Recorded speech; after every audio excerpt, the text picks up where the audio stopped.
So I'm going to talk about career etiquette.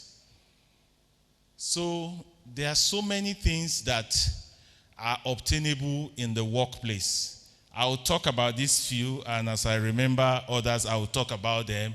I will give examples. So one thing is your appearance. Your appearance is very important. And I'm happy I have somebody like Brother Emmanuel who has worked with big companies. Nowadays, companies are permissive when it comes to appearance, but that is even where the trap is, because a lot of people don't know where to draw the line. So a lot of companies have worked in technology environments, they say business casual. Business casual does not mean you wear shirt and t-shirt. Business casual is a shirt tucked in a trouser, in a pair of trousers. And what is acceptable is chinos, not jeans. So these little things matter. Don't bother showing me. Or if you are using Zoom, you can just park me in a corner. The presentation is more important now. So appearance, there is a reason for dress code. So where there is no dress code, where you must not wear tie, you must dress smart. For men, bright colored shirts, dark or sober colored trousers or jackets. For women, it's a bit difficult, but just wear something that is not a boo-boo or traditional that would pass for church. Assuming you were in the choir, assuming you were an usher, something formal. I don't think it's difficult for anybody to know what is decent. In our hearts, we know what is decent, so let's not deceive ourselves. The reason I'm saying this is that at times, some people even lose the job before they get it. So I know of a case, a recruiter was telling me, at a high level, you may not need to apply for a job, but somebody will say, so person is good, and they will approach you. I've had to go to a general manager's office in Lagos when I was an HR manager. He was a GM in MTN. I went to his office to meet him because we needed him. So there was this case of someone who was invited for lunch. And this is not talking about appearance again, but just your general presentation. And before the person started eating, just took the salt shaker and shook salt on his food. Is that wrong? I'm asking. Pardon? It's wrong. He has not tasted the food to know whether there's even salt in it. So the person didn't get the job because they said that shows he's a presumptuous person. And this was a high-level job. You have not tasted the food. How are you sure the salt inside is not even too much already? The slide so that I can be guided. Okay, so I was talking about dress code. When you are starting off in your career, there are a lot of things you cannot get away with. So a friend of mine told me, he's an IT guy, he's a big man in NMPC today. He told me when he started work, please put, that's etiquette again, so I will just talk to that. When you go for a meeting, rule of the thumb, even church. Last Sunday, I was entering church. I discovered that my phones were in the car. And I said, what do I need my phones in church for? And my neighbor had called me twice. I just was hoping there was no problem. And thank God there was no problem. But a lot of us, I don't know why, even adults, people who are working, don't know how to put their phones on silent. If for any reason your phone is a China phone that will not go on silent, put it off. It is very rude and disrespectful when your phone goes off in a meeting. And then you now start telling the person, I'm in a meeting. And of course, most people don't even want to hear that. So please put your phones on silent. Like I said, I'm going to take it slowly. Was I saying something before that? Because you see what phone ringing does? It disturbs your flow. I'm sure I was saying something before that phone rang. The presumptuous guy. Yeah, because he shook salt before he tasted the food and he lost the job. So dress code, I've been in a technology environment where one guy came to the office and he was wearing a see-through shirt. And we said, come on, you have to go back home. You can't wear this. So I was talking about my friend, an IT guy who worked at Hilton. I don't know if he did his youth service there. But he said there they used to check their nails. They used to check their nails. They used to check the men's beard if they had stubble. They must be clean shaven. So you can't be looking for a job as an applicant and be having beard gang. I'm telling you the truth. It may not sound nice. When you are starting off in your career, there are a lot of things you will not get away with. They may not tell you. They may not tell you at the interview, but that will just put the potential employer off. And no, I'm not going to. Then there are some things some guys do. It's unacceptable. I have seen young men wearing shirt, tie, with no socks. That is an abomination as far as I'm concerned. No socks. Shirt, tie, no socks. Please, don't do it. Then, if you are going for an interview, instead of wearing a shirt and tie without a jacket, if you have to borrow a jacket, borrow. It is even better you don't have a tie than to wear a tie and a shirt without a jacket. And you can come up with 1,001 excuses. It's very easy to give reasons for failure. I remember vividly. I'm sure from when I was in law school, I bought second-hand suits from Marina. So please, you can give 1,001 excuses. I just bought some suits from my customer in Lagos. When he told me the price, they were so, jackets rather, they were so good I couldn't even bargain. So don't say I don't have, you can borrow from your friend. You can go and buy second-hand. But please, if you are going for an interview, even if you don't have a suit, you can have a blazer. A blazer should be dark colored, preferably navy blue or black. It can be metal buttons, but it shouldn't be loud. It should be sober. Trousers. If you want to keep it simple and safe, wear a plain colored shirt and a tie. The tie can be patterned on design, because if you wear a checkered shirt and a flower tie, I had a boss, my first job after youth service. My boss was a very vain man. He was a very flamboyant Nigerian. People in pastor's age bracket would know him. Dr. Clarkson Majomi, the male newspapers. This is a man who used to park his Rolls Royces in air-conditioned garage. And there are times I go to the office and he sees me. He'll say, "You are dressed like a clown. Is this how you are going to represent me?" Because he was a very finicky guy. The first day he saw me, he was traveling abroad, bought me suits that fit like a glove.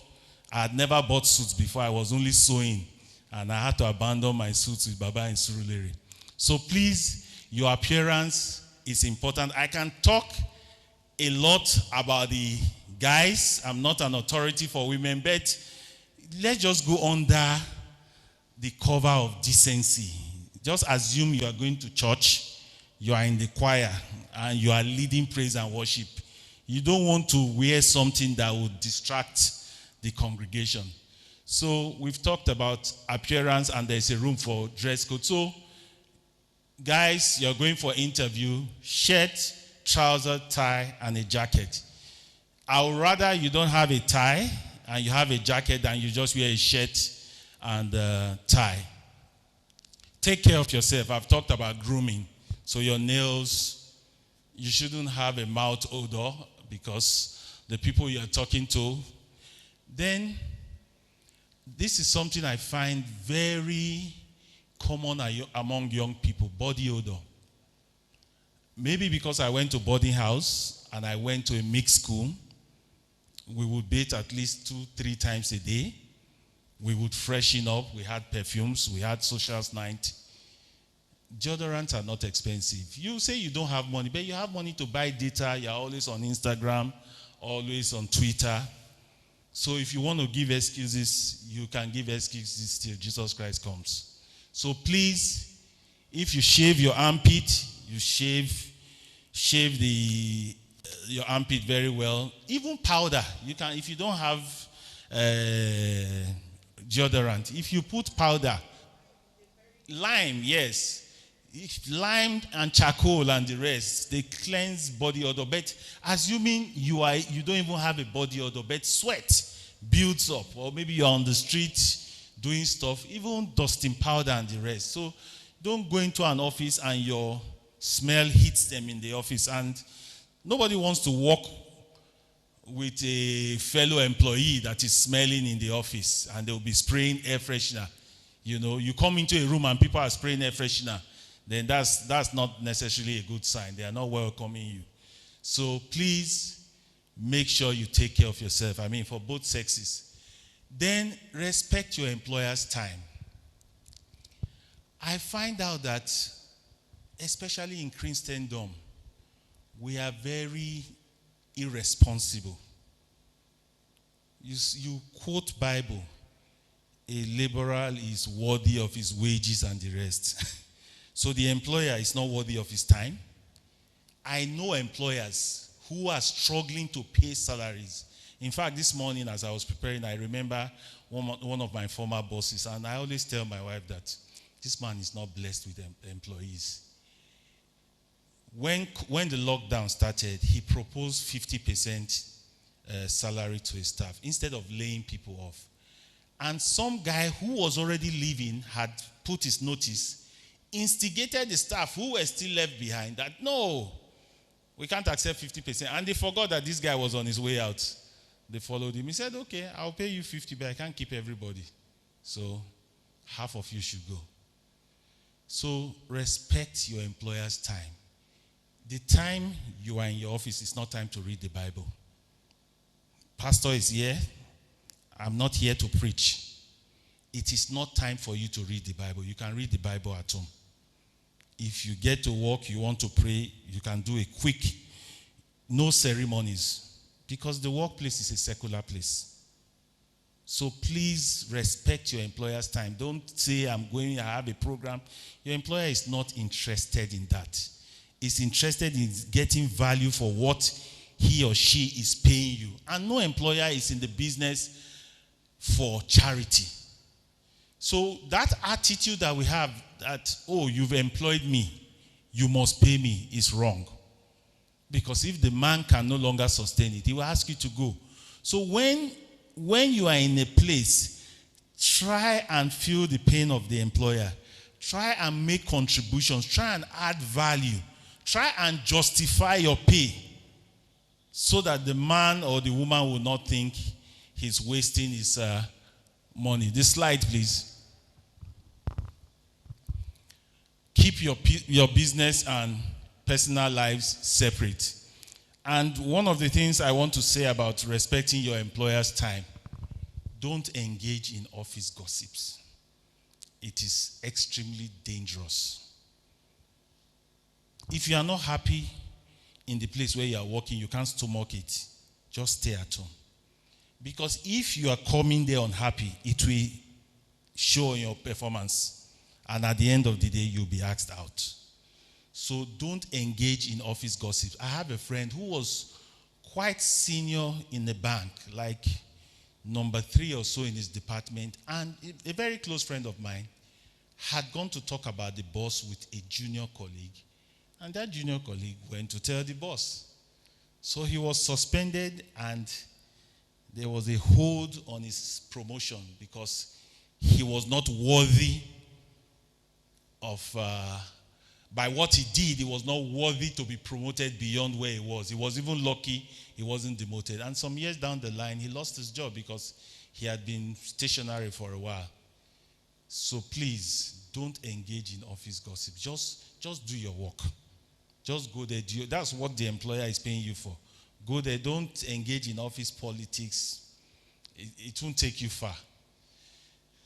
Be accountable. So, was it yesterday morning at home that we were talking about accountability? Sorry, the cameraman is my nephew. We were talking about accountability and responsibility. Was it yesterday morning? Yes, during morning devotion. And we're saying you are responsible for your actions and your inactions. And you are also accountable. So you don't say, I didn't do it, and you were supposed to do it. You are responsible. Or somebody else did it in your state and did it wrong, and you say, I wasn't the one that did it, but you were supposed to do it. Or maybe you are senior to that person. You are accountable. So be accountable. Learn to take responsibilities. Recently, I was looking for a job for my nephew. I'm sorry I'll be using him as an example. And the potential employer just said he's looking for two things. Initiative and ability to take charge. So, there are two things. When I used to be an HR professional, I told Victor that he should have just described me as a career counselor. Simple, I don't like titles because I'm no longer an HR consultant. There's aptitude. Aptitude is about knowledge, skills, and ability, Then there's attitude. As an employer, I will take attitude over aptitude. Because the person with the right attitude is trainable. The person with aptitude and does not have the right attitude may be a problem. So be accountable. Then pay attention to details. Cross your T's, dot your I's. That's what will make the difference between you and the next man. And sorry, like I told Victor, I'm going to take time so that the few people, because I was expecting a whole lot more, the few people who are here are not disadvantaged because of the numbers. I'm going to give an example with one of my nephews who is also his cousin. He's in Canada now, and when he wanted to do IT, I told him, I said, don't go to Shell, don't go to Chevron. He was reading electronics at IFE. And of course, everybody will say, why don't you want me to go there? Free transport, free food. I said, you won't learn anything. They will keep you in the store, photocopy stuff and the rest. And thank God he listened to me. Please, just a cup of water, room temperature or a bottle of water here. And he listened to me. Then I'm going to talk about how attitude distinguishes. While he was there, this was Oando back in the days. They had so many IT students, but he was very diligent. He would keep me waiting in the office and call me, uncle, please wait. Can I meet you at the junction? I'll take Okada. I need to shut down a server, this. Now, as an IT student, he had no business shutting down servers. But because he had proven himself dependable, they were sending him to the executive floor where they had directors. They were sending him to directors' homes to set up their home networks. They were allowing him to go into the server room to operate the servers. And as God would have it, that was where he met his future wife. Then when he was leaving, they did a send-off for him and bought him a digital camera. But when other people were leaving, bye-bye. Because those people were just enjoying the free internet and browsing. And some months down the line, the IT department fought with human resources to give him contract employment. He had just finished school, no youth service, nothing. Incidentally, he was posted to Anambra. So he was going back to Lagos to do his Cisco exams. And He was passing them at one sitting, got so good that even the examination center were asking him if he could become a mercenary. I discouraged him. But he later on had a fantastic career, was focused. Maybe I'll refer to him for some other examples. He's gone abroad now. Tomorrow, I won't be surprised if he comes back to Nigeria as an expatriate because he has skills that are not readily available. In fact, when he got the Canadian permanent residency, his company let him go. And they were paying him in Nigeria. They said, you can be working for us. I mean, before COVID, some of us have been working remotely. I've been doing it since 2007. So when people complain about remote work, I say, welcome to my world. They told him to go. And he came back. He was tired staying there without a job. Came back. I told him, get a Canadian number on your phone, internet number, so that recruiters can be calling you from there. And he was here when they gave him a job. So your attitude is very important. Have the right attitude. So pay attention to details. So we've talked about career etiquette in a nutshell. So building your career. Next slide. Building your career. When I talk about career, I use footballers and musicians as examples. A footballer, whether he gets into the Nigerian league, whether he goes abroad or not, except people who just went in for money, but people who are passionate about football, they go and practice once, twice a day. It's not about the money. They break their legs, they are still there. The Rastafarians, those ones with box guitars, once they take their Indian hemp and get inspiration, that's enough for them. And you invite them to a garden to come and play on Fridays. They've blown, like you would say. So, career is about knowing what you enjoy. It's not where everybody is going.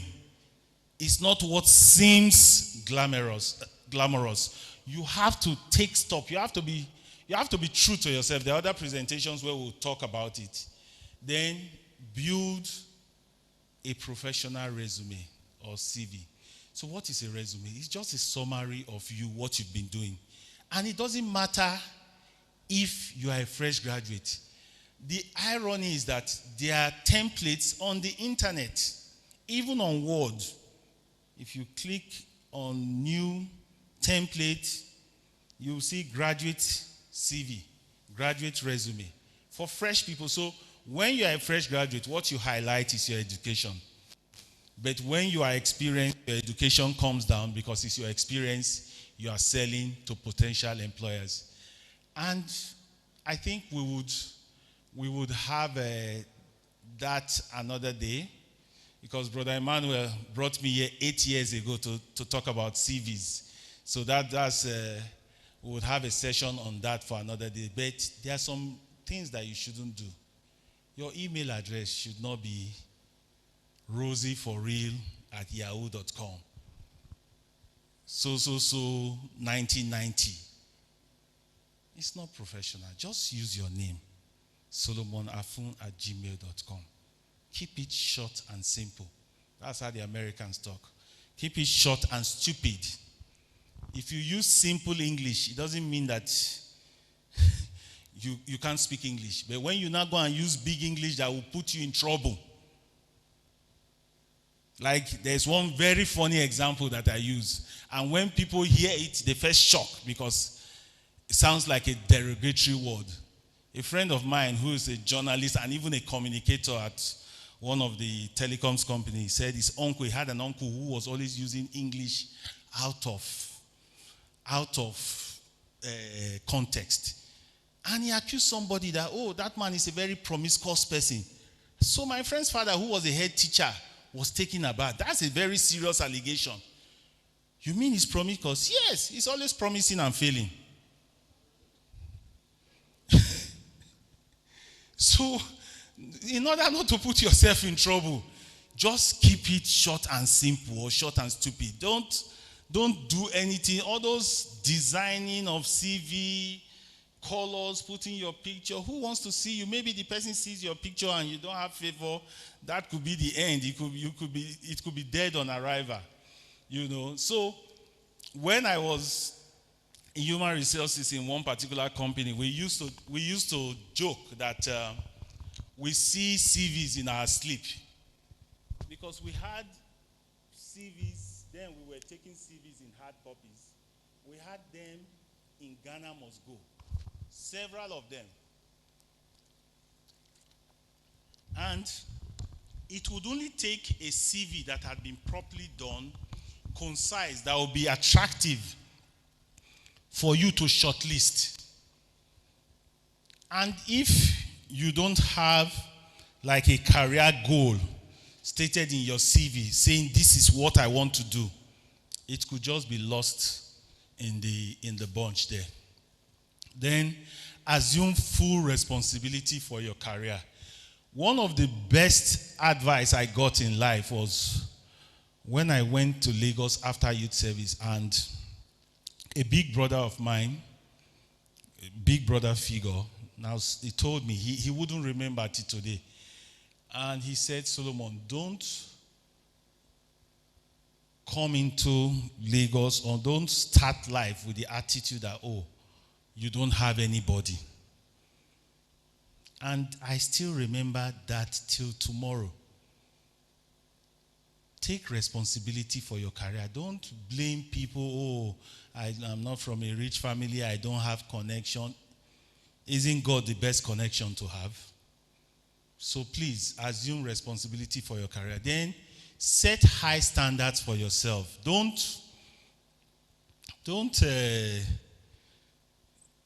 set low standards for yourself. I tell people I'd rather be a global player than a local champion.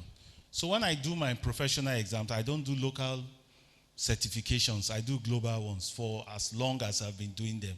So set high standards for yourself. Then network. Meet with people. If you don't meet with people, you are limited by what you know alone. Next slide. So we're going to talk about growing your career briefly. Then the next one, yeah. So set clear goals. No, all the questions, note it down. What? Okay, go back. Okay, sorry, go back, sorry. Go back. Okay, sorry. Be aware of your strengths, yeah. So he's talking about using the example of the footballer and the musician. What comes to you naturally? What do you enjoy doing? Career shouldn't be what you are struggling with, because you are going to retire someday. You don't want to be working forever. So be aware of your strength, because if you know your strengths, if you know what you are passionate about, and you can articulate that into a particular occupation, then it will be easier for you to say, okay, this is where I want to build a career. Thank you for that. So 2 slides forward. Set clear goals. So,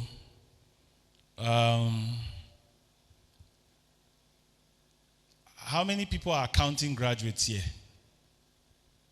Anybody read accounting? Okay, so assuming an accounting graduate wants to become chartered, you have to do ICANN or ACCA. And there is one trap that we fall into in Nigeria. We are more concerned about qualification than experience. Qualification is good, but if it's not backed up by experience, it's just academic. So experience plus qualifications, great. But qualifications, you have all the qualifications and you haven't worked one day. Why should I employ you? So a lot of people will say, I think this happens in construction companies and telecoms company. You see that expatriate? He just has a technical certificate. and the man is supervising the Nigerian, has a PhD, has masters. Go and compare their work experience side by side. That expatriate has been working since he was in primary school. Family business, holiday job. I mean, kids abroad work when they are in secondary school. So all those experience. And another trap that people fall into. You've graduated 10 years ago and you haven't worked. You don't have 10 years experience. You have zero experience. So all those, I graduated 10 years ago. You have to drop all that toga. Because if you don't have, your experience is measured by relevance. So I want to take you for an accounting job. If you've done admin this year, you've done sales this year, you've done marketing, you've done finance. No, sorry, finance is accounting. You've done every other thing but accounting. Whether you have 10 years experience, I will look for the accounting experience. And if it's only one, if the others are not relevant, too bad. So that is why it is important to build your career very early so that you are not going round and round in circles. I remember vividly a guy came to my office when I was still in Lagos, and he was looking for an opportunity. But when I was asking him what he wanted, because there are two questions I ask people. What did you read? But that doesn't really matter. I read law. I never wanted to read law. I read law. I've never practiced. I don't know where my wig and gown are. And I've been called to the bar for like 25 years. My mates are judges and senior advocates. It will be stupid for me to say I want to go to court now. Whoever takes me as a lawyer is in trouble. Yeah, that person would, if it's a criminal case, that person will go to jail. And if I went to a law firm, I would learn from the person who has been there 2-3 years, who graduated from law school 23 years after me. Because I don't have relevant experience. If I want to do, I graduated 25 years ago, my mates are senior advocates, it will show in court. I mean, experience is experience. There's no two-way about it. You can't lie about experience. You'll be exposed. So I was talking about, remind me, Brother Emmanuel. Okay, the guy that came to my office. So, two questions I ask people about career. First of all, what did you read? That's not everything. I know people who are accountants who read chemistry and the rest. So, what did you read? Fine. Do you want to continue in that area? Or what would you rather do if you were given an opportunity to choose in a company that this is what I want to do, this is what I would rather do? I think that is even the more important question. And this guy was trying to find out what was available. And I looked at his CV and I told him, I said, you know what, we are not going anywhere because we're just wasting time here. You've worked for 5, maybe going to 10 years, I can't remember. You should be a manager by now. You should be growing into senior management, but you've just been taking what is available. You've done sales, you've done marketing, you've done admin, you've done this. So he's just gone around. So what he had, if he had been working for 5 or 10 years, was 1 year experience recycled 5 or 10 times. Do you understand me? He had 1 or 5 year experience recycled 1 year experience recycled 5 or 10 times because he had no depth in a particular area. He had just been taking what was available. And you don't want to get into that trap. Next slide, please. So search for new opportunities. I'm conservative, I'm old school, but there's something that a lot of people don't know about or take for granted. When we were looking for jobs back in the days, Brother Emmanuel, Tuesday and Thursday Guardian. And it still works till today. A lot of people don't know the online versions of newspapers don't have adverts. And people that I'm mentoring and I tell them 250 naira twice a week is too much. But the amount you spend on data, chatting, is far more than that. And the thing about those newspaper adverts, it may not even be a job you will get there. You can know the trends in the employment market. So you build yourself to it. Can even help you formulate your long-term career goals. So for me, for instance, my daughter was asking me, why do I buy newspapers every day?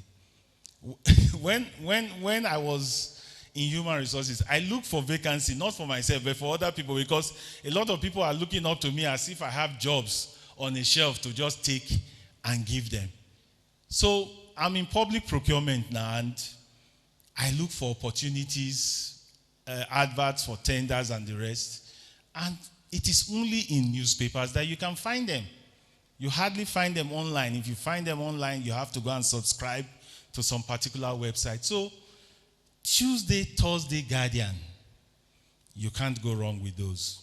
That I know. I know there are online portals now for employment. I've forgotten their names. Who knows the online portals available now in Nigeria? Pardon? Yes, Nigerian Jobberman. Yeah, it's Jobberman I was trying to remember. So you can subscribe to those, but like we said earlier, you have to get your resume right, because that's what will sell you. So set clear goals. Approach your goals with a plan. So I was talking about an accounting graduate. Somebody who read accounting and is not yet chartered is not an accountant. I had a nephew come and do youth service with me, and I saw on Facebook he put engineer. I said, what bloody engineer are you? I said, you're an engineering graduate. Do you have Koren? Have you been registered with NSC? So we just like titles. I said, go and remove that. You're not an engineer.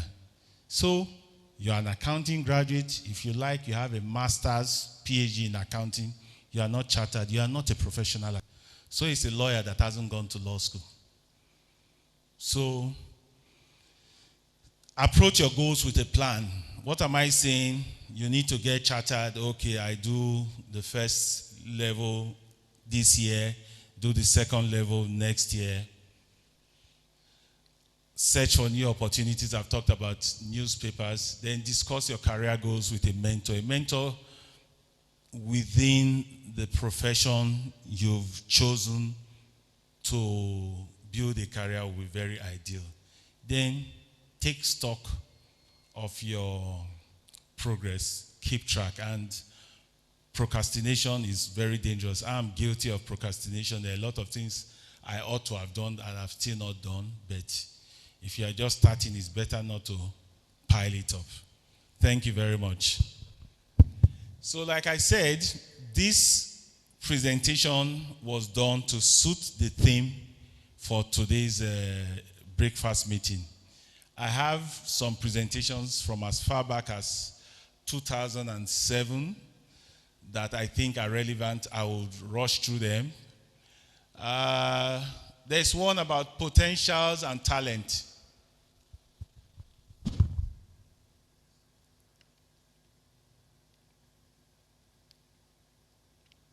So, this was from a graduate recruitment fair in Lagos in 2007, making the most of your talents and potentials. So, talent and potentials talks about your strengths, your passion, and that is what goes into your career, because you should enjoy what you're doing. So my friend I spoke about, that I said went to talk about the boss to a junior person. When I left my job in 2007, he was very, very upset with me. I mean, nobody chased me out of the job. In fact, I had been given a promotion, and I just said, if I take this, then I wouldn't leave. And I declined the promotion. But a few years back, he was very unhappy where he was, and he said, Solomon, I mean, you are doing what you enjoy doing and you are getting paid, you know. And unfortunately, before he lost that job, because I mean, he's arguably my best friend, I told him that you are a threatening species. He said, well, I said, you've not been promoted for a long time. So if they are dropping people, they're going to drop you. So 3-4 years ago, when he lost his job, his wife called me, said, your friend has lost his job like you predicted. Please call him to console him. Thank God he's gotten another job, a better job, and he's doing very well. So you need to follow your passion, because there will come a time that you get tired of working for salary. You want to work for yourself. And if you have not built yourself in any area, you will never get to that point. Next slide. What's happening?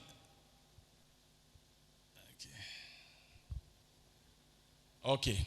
So potential is something that is possible but not yet realized. It's the capacity or ability for future development or achievement. Next slide. A talent. A talent is the natural ability to do something well.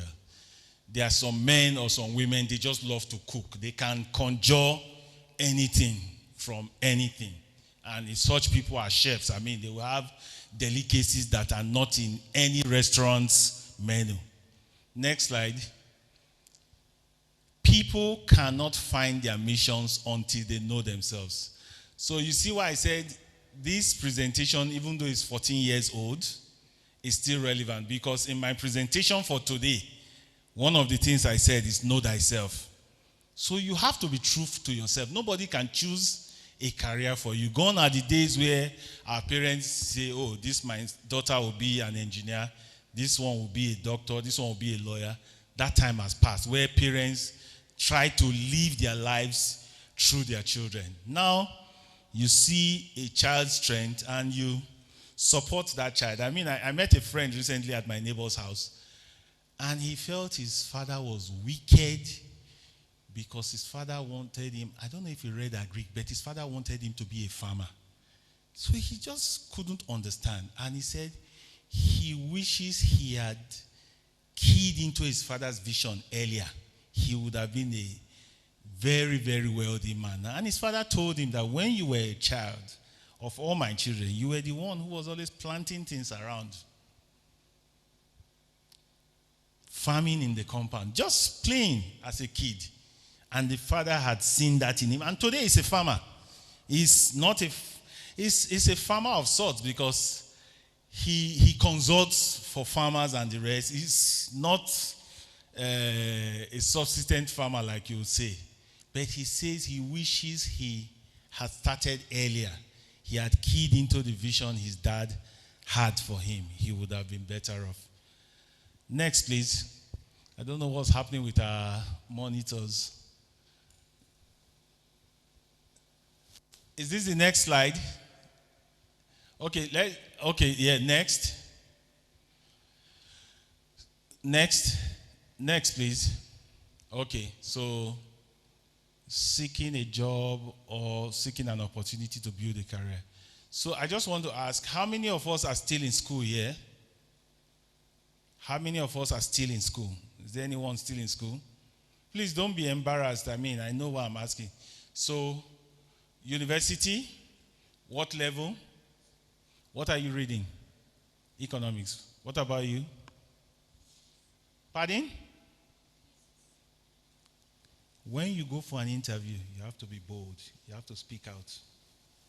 Being quiet like that doesn't score you points. You understand me? So you speak out, let the interviewers hear you. How many of us have left school within the last 0 to 5 years? 0 to 5 years, okay. So some of us are still in school, excellent.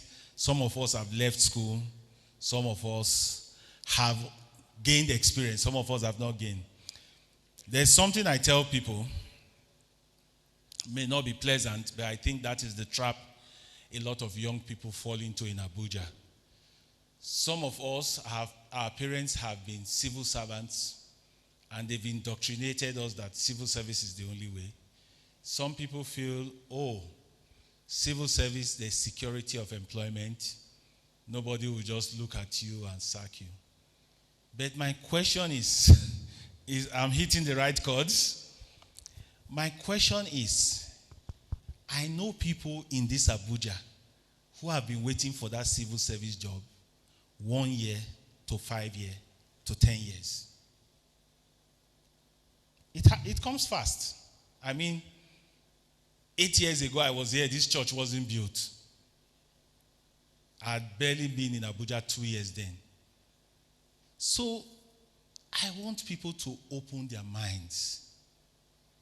Don't say you must die in Abuja. Oh, there is no traffic in Abuja. How are you going to take care of yourself? Waiting for that government job that you have no control when it will come. If your first job is in Port Harcourt, go get the experience. Then when you are coming to Abuja later, you are coming with experience. I don't have anything against civil service. I've been a consultant in the public service in about 7 years now, for about 7 years, and I'm enjoying it. But if you just sit and fold your arms and say, I'm waiting for a government job, you know, something you don't have control over is tricky. I have a niece who did law school and youth service here. And when she couldn't get retained, I was encouraging her to go to Lagos. I'm sure she felt I didn't want her in my house. She had gone to Lagos. She was working with her cousin, just something to get by. But I told her mom, incidentally, that's his younger sister, I told her mom, I said, this job is no job. She said, oh, it's good. Takes her out. I said, that is the trap.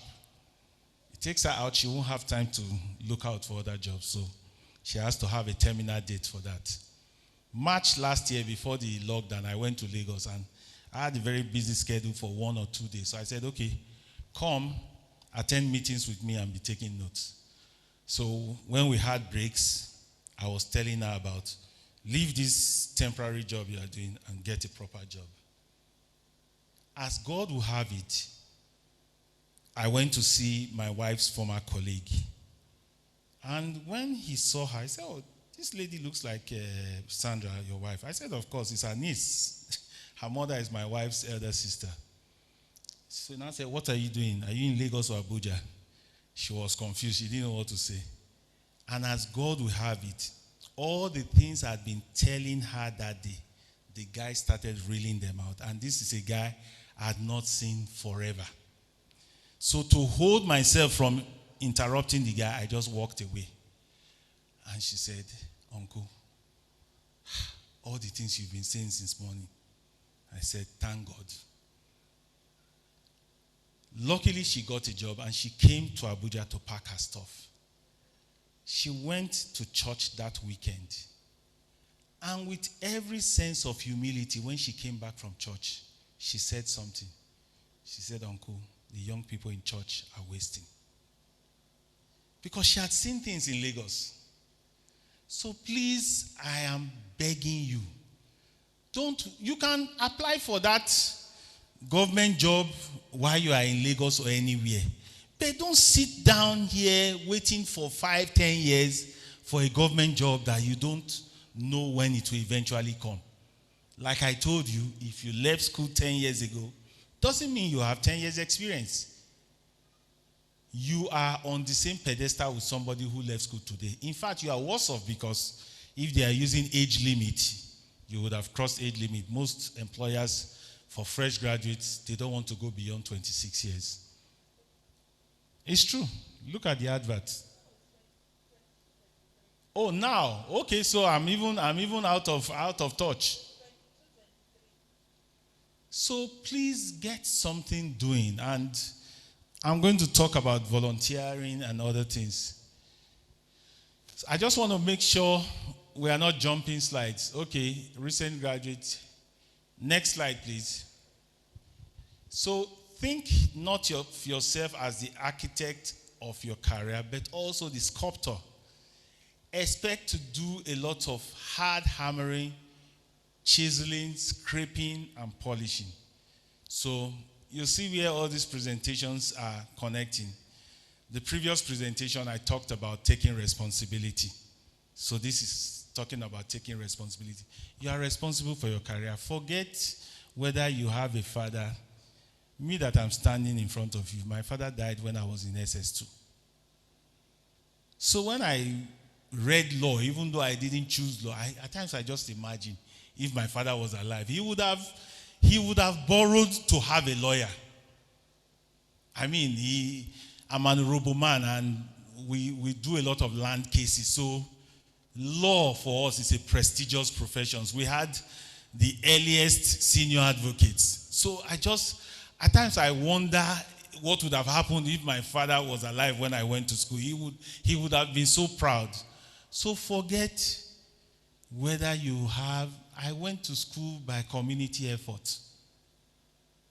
Uncles and aunties pulled resources together for me. And one time, somebody was telling me, I was still in school there, because you see the problem about life, you can give excuse for failure, even ahead of failure.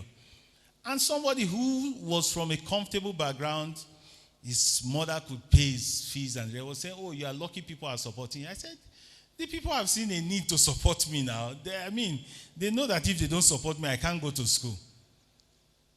So that mentality, I don't know anybody, forget it. I tell people till tomorrow, God is my connection. I don't look for somebody in an organization before I apply or no. A friend of mine who's a pastor, older guy, older colleague, probably in his 60s, recently was telling me, we hadn't talked for a while, but two things happened recently. I know we're supposed to end at 9:30.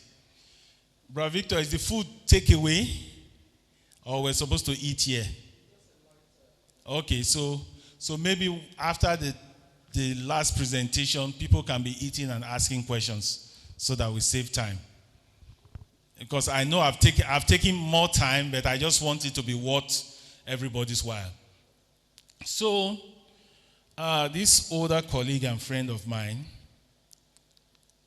we've had some encounters, and recently he went to a government parastatal. Confidently, he had applied for a role as a project manager there. And he said, oh, the person we've shortlisted for this role is Solomon Afun. So he called me, Solomon, I went to Embed, and I said, really? I don't know anybody there. So I'm on a federal government project now, and he says, I tried to get a role there, through the minister and the rest. I said, the Ministry of Finance is the owner of the project. How come you couldn't get a role there? I said, did you identify a role that you fit into, or you were creating one for yourself? Because that's the important thing. You have to fit into a role that exists. You can't just create one, And I knew that there was no role for him on that project. But he was like, I said, I just told him politely, I said, well, God is my connection. God uses people, but when you trust in the arm of flesh, you will learn a hard lesson. And I've learned. I have an in-law, a brother, a senior colleague who was already a lawyer while I was in law school and was among the people who helped me to pass because he was doing tutorials. And in Lagos, we were staying in the same estate, about 4 buildings or 3 buildings away. Then I applied for a job at the British commercial office in Lagos. And he said, because he's British too, he said, no problem, I'll call these guys, I know them, we work for them. And then mobile phones were not out, so he had a landline at home. But he wanted me to be at home so that he can call the guys. But God taught me a lesson that period. Whenever I'm at home, he's not at home. I was the one that needed the job, so he wouldn't remember to make the call if I'm not around. Our buildings were not further than the two walls of this church. 3 days and the opportunity closed. And I said, God, I'm sorry. So don't say connection. What if your connection dies? What if your connection forgets? Somebody may willingly want to help you, but he may not have the ability or may not remember. So just trust God, do your bit. Next slide, please. So all the slides are connecting again. So who are you? What interests you? What do you care about? What is your mission in life? What are you passionate about? Last slide. Appreciating, honoring, and fulfilling your true self is the foundation from which you can make sound career decisions. Next slide. So the youth leadership should be able to make these slides available to you. So personal vitality indicators: choose a profession, exceed work expectations, continue to learn. I am over 50. There are some certifications I haven't done. Last year, was it last year or 2 years ago? It was 2 years ago, I attended a boot camp by Dikin Okbe. I was supposed to do the exam immediately. I didn't do it, and when the time was almost up, late last year, I rushed it. Of course, I failed. So, continue to learn. There's no end in learning. There's so many things I still need to do for myself at my age and with the experience I have. So you have to just continue developing yourself. There was a time in my career I was borrowing money to go for courses abroad. And people were insulting me. I was sharing a car with my wife who had bought the car before we got married. So of course, my family members were not comfortable with that. How come you don't have your own car? But me and my wife were working in the same area in Victoria Island. So we'll leave Bagada and drive in 2 different cars because I want to prove a point. And by the grace of God, when the break came through, I had an official car and a driver, and I was able to buy my wife a brand new car. So don't try to please people.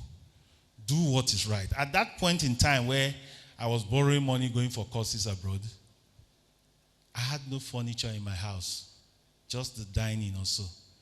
But it came a time where people were asking me if my furniture was imported. So just wait for the right time. I had a pastor who was a professor, and he told me, he said, I shared my challenges with him, and he said, don't mind those people. He became a professor very early, and he told me the only places that were furnished in his house were his bedroom and his study. And that if I need loan to develop myself, he will gladly sign as a guarantor.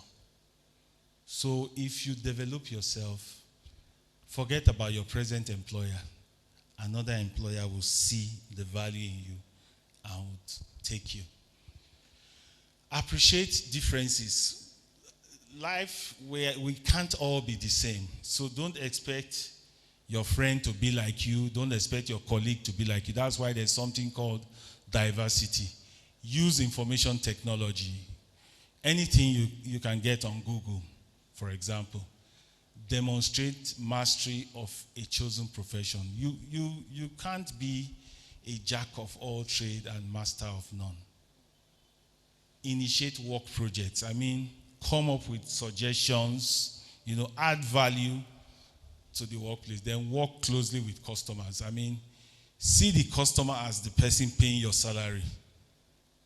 Next, please.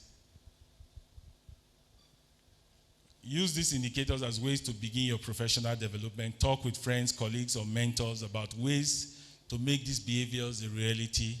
Find organizations and positions that reward and foster these behaviors. Just hold on that. So, you are going for an interview. The least I expect of you is to research that organization. Because I'm an interviewer and you say you want to work with us. I like this organization. And you don't know anything about the organization. You are lying to yourself. So how are you sure that organization is the kind of organization you want to work in? You can research. You can ask around. Next slide. Choose a profession that supports your unique talent and purpose. If you can't decide, seek internship. So We don't like to do internships here. Why should I work for free? But you are unemployed now. If your family can even contribute money to take you to the work and back, what you are doing is that you are buying experience. And that is the principle of apprenticeship. You serve somebody and tomorrow you become a master. But we all want to become ogas overnight without going through the process. So seek internships, volunteer work, or any other experience that will help you decide. Next, I think that should be, that's all. So thank you very much. I know our time is fast spent. Do I have permission to take the third presentation? Okay. So this presentation was by somebody else. Yes, thank you. At that career fair in 2007. She was the head of Accenture then. She later became a Minister of Communications, Mrs. Bolaji Johnson. Now she's the chairperson of Guinness. So I think you'll find this presentation relevant. And it also repeats some of the things that I may have said in the first two presentations. Next. So sorry, let me just go through the cover. So focusing your career, identifying and formulating your career goals. Next. So why should you formulate your career goals? We've talked about that. How do you formulate your career goals and how do you achieve your career goals? Next. If you don't know where you are going, any road will take you there. Those who fail to plan to fail. When I was in secondary school, I read in one book, SMO Aka for English or something like that, that if two people set out from Warri, one says, I'm going to Lagos, and another one says, I'm going to Benin. The one going to Lagos, even if he doesn't get to Lagos, he may get to Ore, and he's gone further than the one going to Benin. So that takes us to the point I said, set high standards for yourself. Next. So a job, what is a job? A job is an undertaking or employment done for payment or profit. What is career? Progression and advancement in your chosen field. Building your life around your talents and strengths. An opportunity to do what you do best every day. So you see all these three presentations, 14 years apart, are having linkages. I've mentioned these things before. Next. Warren Buffett, how many people know about Warren Buffett? He's one of the wealthiest men on earth, doesn't drive a flashy car, very conservative. I may have more money than you, but money does not make the difference. If there is any difference between you and me, it may simply be that I get up every day and have a chance to do what I love to do every day. That's what career is about. You just, I use the examples of the footballers and the musicians. They love what they are doing. So when they make a break, it's like somebody is playing and they are dashing in millions. He's just having fun and he's getting millions. So that's career. Next. So formulating your career goals. Your career goals must be aspirational. They must be inspirational. They must be long-term and short-term. So short-term, 2 to 5 years. Long-term, 10 years and above. They must be realistic. I met a lady that I mentor in Lagos recently. She wanted to do her youth service in Abuja. I discouraged her. She did it in Lagos and she's been forever grateful. Because another trap that people fall into, I don't know why people think it's automatic for your NYSC employers to retain you. It's not. They don't owe you. If there are 4 youth corpers every year in an organization and they retain those 4 corpers, in 5 years they have 20 additional employees. But your youth service is very important because it's the foundation for your life. A cousin of mine who did his youth service, the one I said was calling himself an engineer, who did his youth service in my house here in Abuja. I wouldn't have, but his mom, who is my aunt and very dear to me, wanted him to stay in my house. Oh, Solomon, thank you for the comfort. I said, Auntie, he doesn't need comfort. What he needs is opportunity. But even before his youth service, I told his dad in his presence, I said, this guy is carrying on as if he's on an extended holiday of sorts. He's just, And I got him to do his youth service in a very good place, Galaxy Backbone. He read chemistry but said he wanted to do IT. I said, okay, if that's what you want. But he had started giving reasons for failure ahead of failure. Excuses, rather. So once I was in Warri and my aunt said, the guy said, they don't retain Christians. I don't hide my emotions. My auntie knew I was very upset, and fortunately for him, when I called him then, I couldn't get him on the phone. How dare you say they don't retain non-Muslims in Galaxy Backbone?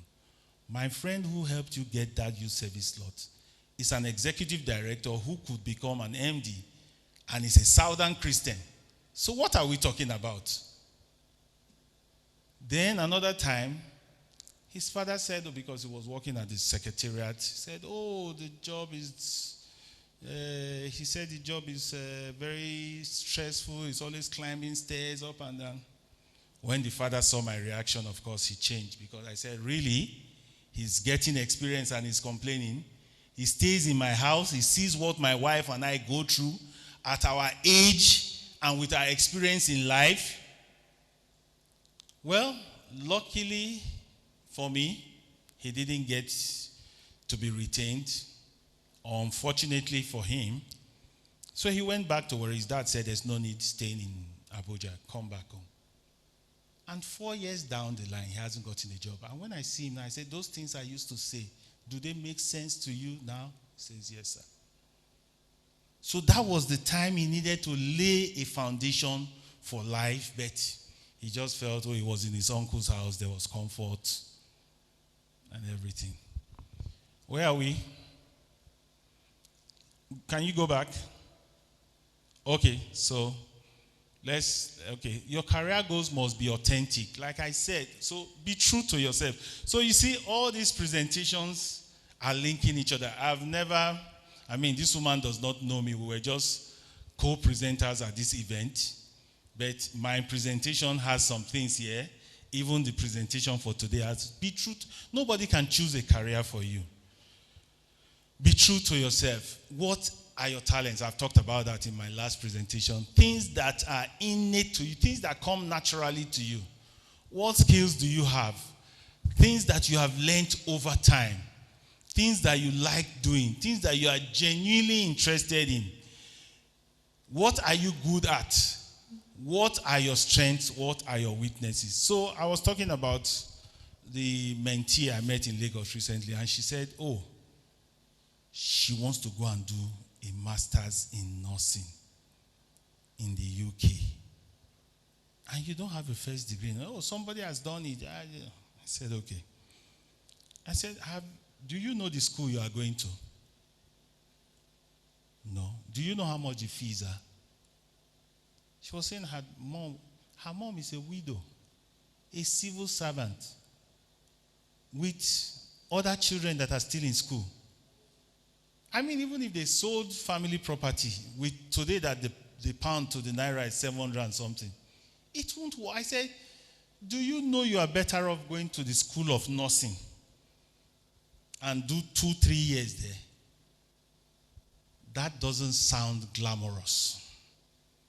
School of nursing, I'm a graduate already, but people do it. And if you have identified that, okay, my long-term goal, if you want to go abroad, there's nothing bad. There are different routes to the market. We all can't have the same direction. That's why I said we should appreciate our differences. That's diversity. If you say you want, maybe you have an auntie you look up to that is a nurse abroad and the rest. You want to be a nurse, go to nursing school. But don't I have a family friend in Lagos, a young boy, bright, but didn't do tertiary education because he wanted his mother to send him to school abroad, and she couldn't afford it. Today, the boy is just floating there, deceiving himself that he's a consultant. You didn't go to school, you haven't worked. What consultancy are you doing? Next. So we've talked about this. So formulating your career goals. So if you want to go into administration, are you an organized person? Are you disciplined? You want to go into finance. Are you good with numbers? Are you analytical? Do you pay attention to details? You want to go into research and development. Do you study? Do you like to gain knowledge? Do you like to collaborate? Can you work unsupervised? Sales and marketing, are you outgoing? Do you like to meet people? Are you persistent? Are you friendly? Are you target-driven? Can you work in a high-pressure environment? Next. ICT, are you innovative? Are you mobile? Are you change-oriented? Are you problem-solving? Are you dynamic? Are you innovative? Okay, I've said that. Manufacturing and production, discipline procedural, because in production everything is a line, is step by step. Human resources, like people, likable, trustworthy, creative, discipline. But I will just put a caveat to the first two. Human resources doesn't mean that you'll be the most popular person in the organization, because you would be, I didn't want to edit this presentation since it's not mine. You'll be in between the management and the staff. I have a staff who would always go and tell staff that, well, this thing is not my idea, it's my Oga that wants it so. And those people will come and tell me. So she thought she was trying to win their friendship, but she didn't earn their respect. So the rule of the thumb, if you want to be a human resources person, be fair but firm. You can tell the employer to the face, this isn't the best for employees. And you can tell the employees, no, you can't get away with that. There is a rule I also apply in human resources. Of course, in an organization, there are people you may have helped, family, friends, and the rest.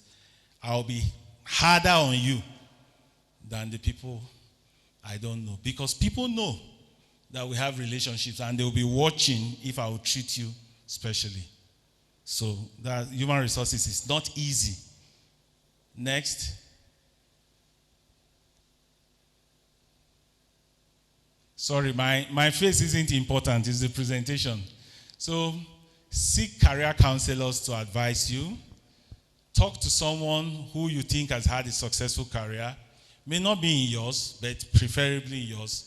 Find a mentor, then have a personal retreat, because you need to discover yourself. You need to step aside and ask yourself some questions that only you can answer.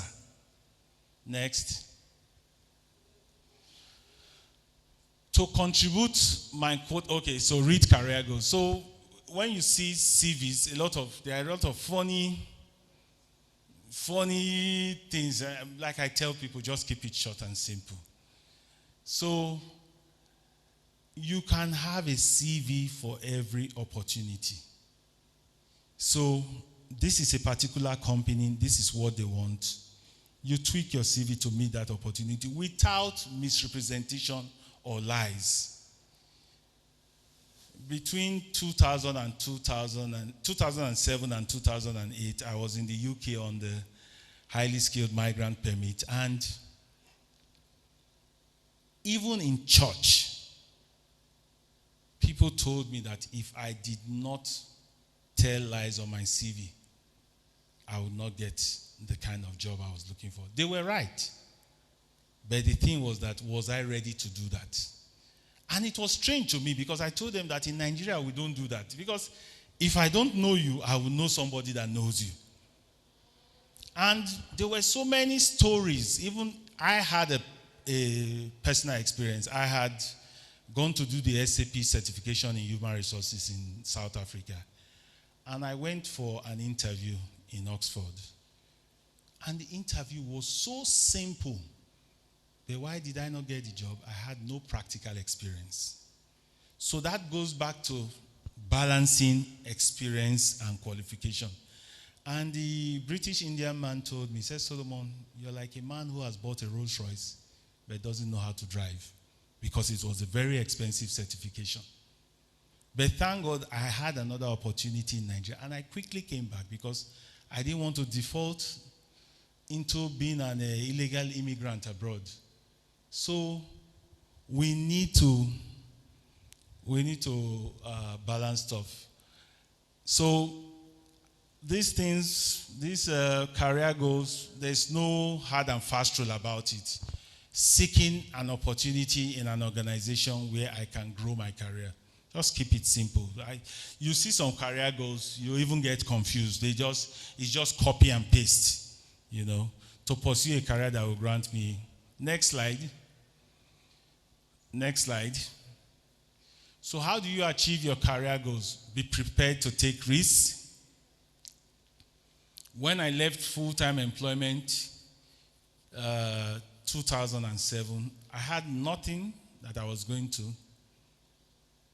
And it was rough. I mean, there were times my wife and I considered, shouldn't you go back to full-time employment? But I knew that wasn't what I wanted. In fact, there was a time, that's why it's good to be sincere to yourself. There was a time I attended an interview with Funke Okpeke of May 1, and she told me, I guess what I was saying and my body language were not rhyming.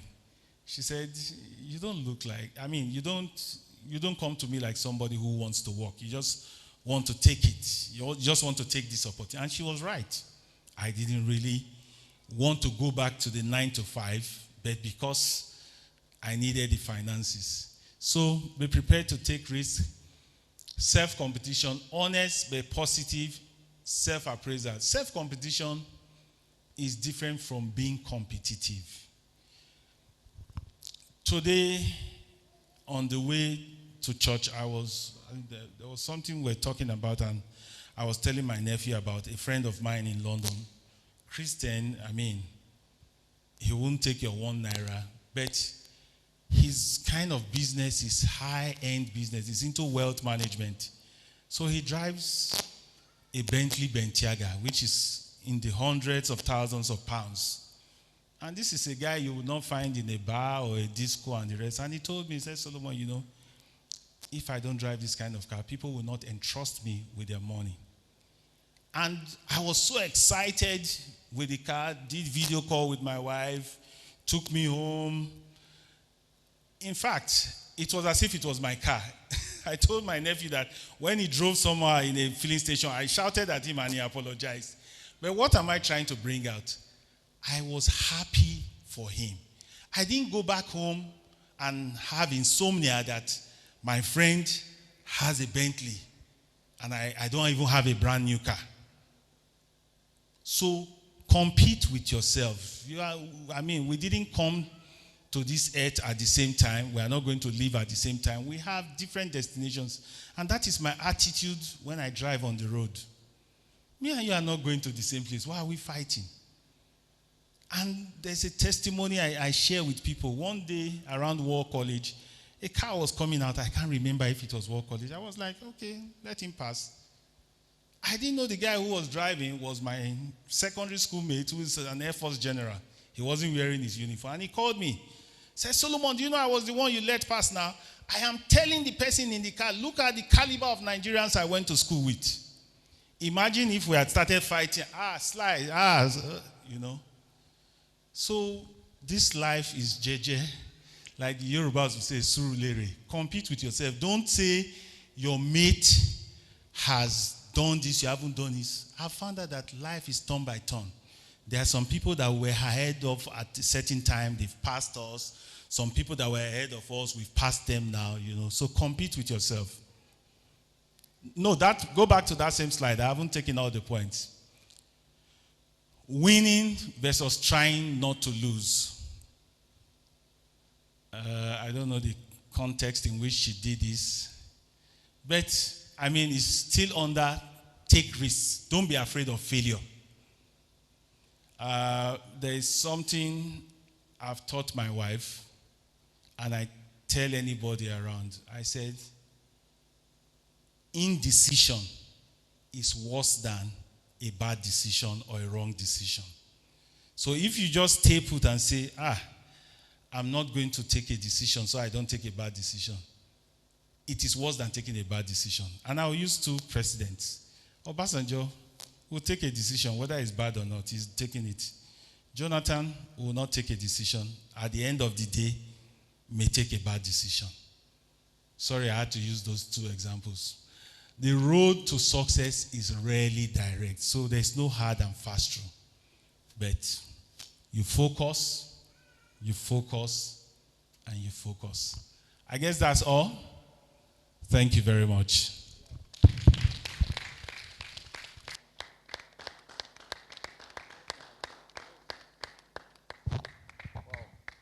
Please, can we clap for our Good morning, Daddy. I want to thank you. I think it's worth it, right? The time. So we are going to take the questions. I know we have a lot of questions to ask. I have mine. So we'll ask him questions. If it will not be easy for you to see him after now. So let's take all the opportunities we have to ask our questions and trusting God for clarity and all that. But then I want us to appreciate the presence of our senior pastor. Yes. Thank you. You're such a humble man of God, Daddy, that we must learn from you. Thank you for coming around to be with us. In due time, we're going to call him to just tell us one or two things. But before then, let's ask questions. And please, for those online, you can note the questions from the chat box. Yes, they are following up. We also, those on Facebook too. I will also leave my email address and my phone number. So, I'm a member of this church. So, yes. So yeah. you can always reach him.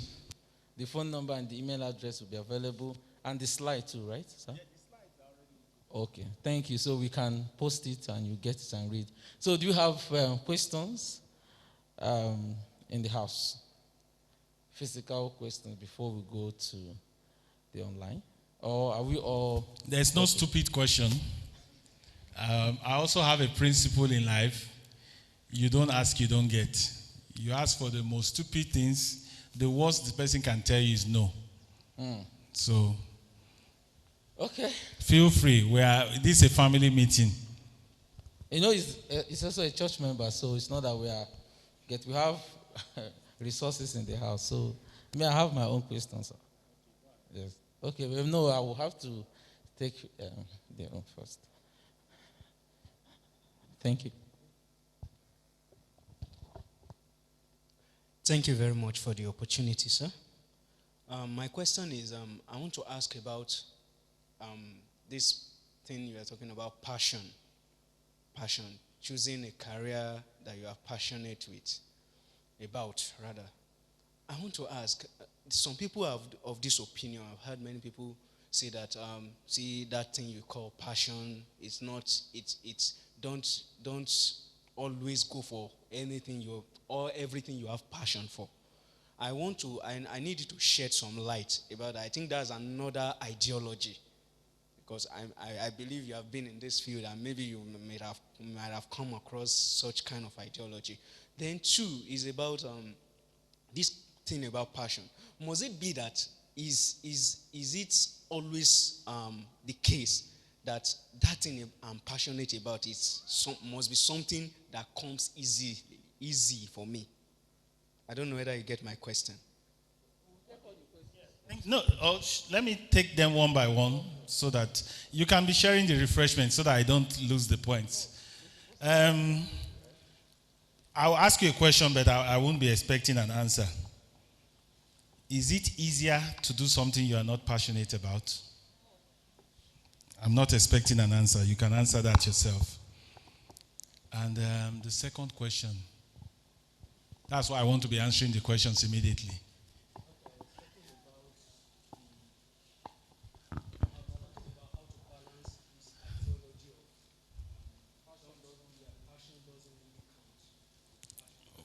Well, that ideology of passion doesn't count is wrong. I will tell you from experience, if you don't enjoy what you're doing, then it's punishment, it's bondage. So passion is about what you enjoy doing. You know, maybe because we are using that big word, passion. So you see, that's the danger in using big words. What do you enjoy doing? That is passion. When I say strategy is how do you want to get to somewhere? My strategy for going to Lagos may be through night bus. I get there very early. Yours may be through first flight. It's strategy. How do you get to the end point? But because we've used the word passion, it now becomes mystified. What are you interested in doing? Like I asked, is it easier to do something you don't have interest in? It's bondage. You won't be happy waking up in the morning to go to work. I hope I've cleared the air. Good morning, sirs. My question goes thus. If you find yourself talking about the employee and employer, if you find yourself under a boss that you don't want you to move more than where you are, as an example, let's assume you are working in a place whereby you feel like going back to school, and the boss did not allow you to go back to school because of the work you are doing for him. If you find yourself in such a situation, what can you do, sir? Okay, I'll use myself as an example. Thank God, Pastor knows the man that I talked about that was my former employer. I worked with him my first job after youth service, and it was a larger than life figure. He was a PRO guru. If he had $1 million, he would magnify it like he had 10 million. But I learned the tricks of the big men from him. Like I told you, he used to park his Rolls Royce in air-conditioned garage. He never wanted to empower me. My first job after youth service, the first time I met his son, who had just come from the US, my boss had a terminal illness in London, and the son passed through the UK on his way to Nigeria. Sorry, I'm using this as an example to just drive home the point. And one of my cousins had asked me, said, now that your boss's son is coming, what will be your relationship with him? I said, we are both colleagues. We both work for his father. When he came, we had a prospect with Warri Refinery. And my boss was like, oh, his son should take a flight. I can go by road. But I had been doing all the groundwork. And for me, no problem. Let the work go on. Abuja, then Abuja was bare. We are talking about 1998, plus minus. And we had to come and see some people in Abuja. And thank God with the little relationships I had, when we got to the place, he was flashing his business card from America. They said, oh, guy, your name is not on the register. You can't see anybody here. I made some calls to Lagos. I had to go back to the house to make some calls because there were no mobile phones there. And they said, oh, call so-so person in the Abuja office. And that person let us in. And when we got back to the house, the son sat me down. Said, Solomon, I've been observing you since I came.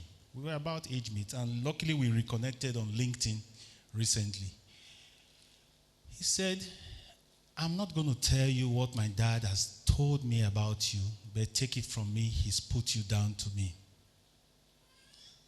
He said, Solomon, you don't need brain surgery. You know how Americans talk. You don't need brain surgery to know what to do. You've got to leave my dad. Now, let me tell you why it would have been difficult for a young man, but thank God for the grace of God. He wasn't paying me well. And his son told me, he said, Solomon, my dad will use his wealth to imprison you. He wasn't paying me well because he would be empowering me to leave him. But he was buying me designer clothes. I was driving in the best cars. I was staying in his guest maisonette in Ikoyi, first job after youth service. I left that job to go and stay with my friend in a face me, I face you in Ojota, where water was not flowing in the compound. And if my friend didn't take me, I would have gone back to Warrior. My family would have contributed money for me to come back to Lagos. What am I saying? I'm better off today I took that decision. Like I told you, I just reconnected with his son on Facebook. Now we are peers. But if I had not taken that decision, maybe I would have served second generation. So you know where you are going. You see, your employment is a marriage of sorts. Your employer expects something from you. You expect something from your employer. And ultimately, what you expect from your employer is to fulfill your own goals. So if you are not going to get it, you need to leave. Otherwise, being there, like I said earlier, you'll be unhappy. It will affect your performance. So it's like, damned you do, damned you don't. You are not getting the further education. You are not happy. You are not progressing in life. So you have to bite the bullet, like the Americans will say again, and take that hard decision to leave. I've just given you my own example. This is a man, the first time I met his wife. He was, and I'm grateful for that opportunity. Like I said, it was my first job after youth service, but what did I learn from him? Perseverance, patience. I was working with a man whose wife and 7 children could not live with, and I was his personal assistant. He was yelling 24/7. The first time I met his wife, she had come from England. Oh, Solomon, how are you coping with my husband? Because we are from the same place. And of course, I can't be telling a woman something negative. Oh, it's like my uncle. She said, let me tell you some secrets about my husband.